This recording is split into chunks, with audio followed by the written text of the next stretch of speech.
विनाशाय श्री कृष्णाय स्वरूप क्या है मेरे प्रभु का? तो बोले सच्चिद आनंद। ईश्वर भगवान सत्य है, हम और आप सत्य नहीं हैं। हम आज जैसे हैं कल ऐसे रहेंगे इसकी गारंटी हमारे पास नहीं है। जब हमारा जन्म होता है तो केवल हमारा जन्म नहीं होता है, हमारे साथ हमारी मौत भी जन्म ले लेती है। घड़ी के जो सेकंड का कांटा होता है ना, उसकी रफ्तार भी हमें मौत मारती है। मतलब हर सेकंड हम कम हो रहे हैं, हर सेकंड हमारा शरीर कम हो रहा है, लेकिन भगवान अपने स्वरूप में स्थिर है। बाकी बिहारी आज से 500 साल पहले जैसे थे आज भी वैसे ही हैं, लेकिन हम बदलते रहते हैं, हम परिवर्तनशील हैं, लेकिन भगवान परिवर्तनशील नहीं है। इसलिए उनको सत्य कहा गया है, वो सत्य स्वरूप है। और चित्त स्वरूप भगवान है। चित्त माने होता है प्रकाश। भगवान हम सब के भीतर प्रकाश स्वरूप में है।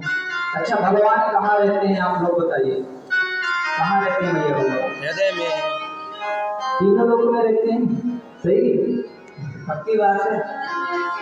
अच्छा, तो फिर एक्सरे कराएंगे तो आ जाएंगे ना दिल में रहते हैं। एक्सरे कराएंगे तो दिल से तो भगवान एक्सरे में आ जाएंगे नहीं। भगवान कहाँ रहते हैं?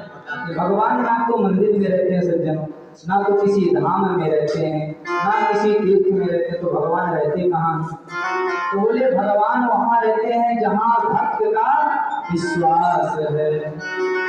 यदि भक्त ने कह दिया है कि इस खंभे में भगवान है, तो भगवान अर्चित को खंभे से प्रकट होना पड़ा। भगवान कहते हैं कि ना मूरत में ना तीरथ में ना कोई निवास में, मुझको कहाँ तो ढूंढे बंदे मैं तेरे विश्वास से। भगवान कहते हैं कि ना तो तुम मुझे मंदिर में ढूंढो, ना तुम मुझे तीर्थों में ढूंढो, ना तुम मुझे किसी धाम में ढूंढो। भगवान कहते हैं कि भक्त जहाँ कह देता है वहां मैं हूँ। भक्त के विश्वास में भगवान है।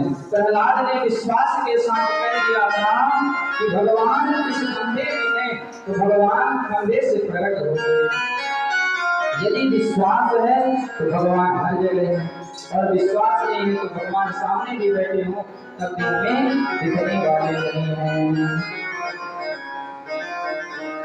जैसे घी, जैसे दूध में घी तो होता है, पर हमें दूध का मंथन करना पड़ता है, तब दूध से घी प्रकट होता है।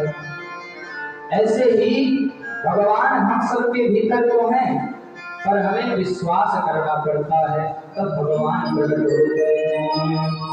विश्वास है तो भगवान है, विश्वास नहीं है तो भगवान नहीं है। तो भगवान का स्वरूप कैसा है? तो बोले सच्चिद आनंद। और सामर्थ्य क्या है? तो बोले विश्व की उत्पत्ति पालन के हेतु है। और भगवान का स्वभाव क्या है? तो बोले तापत्रय। तीनों प्रकार के तापों को दूर करने का, तीन प्रकार के ताप होते हैं, दैहिक, दैविक, भौतिक। तीनों प्रकार के तापों को दूर करने की सामर्थ्य केवल भगवान के नाम में है। तो ऐसे परमात्मा श्री कृष्ण के चरणों में नमन है, वंदन है। श्री कृष्णाय वयं नमः।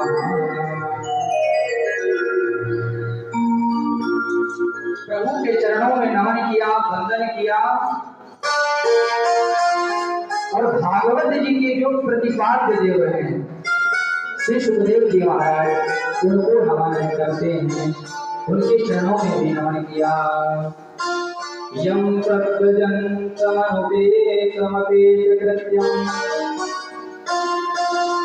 द्वैपायनो विरहकार्यायुधारा पुत्रेति तन्मयतया तयो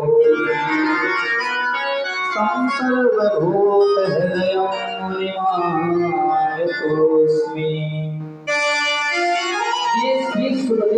को प्रणाम है। सुखदेव जी ऐसे विलक्षण संत हैं कि जन्म लेते ही दौड़ गए जंगल की ओर।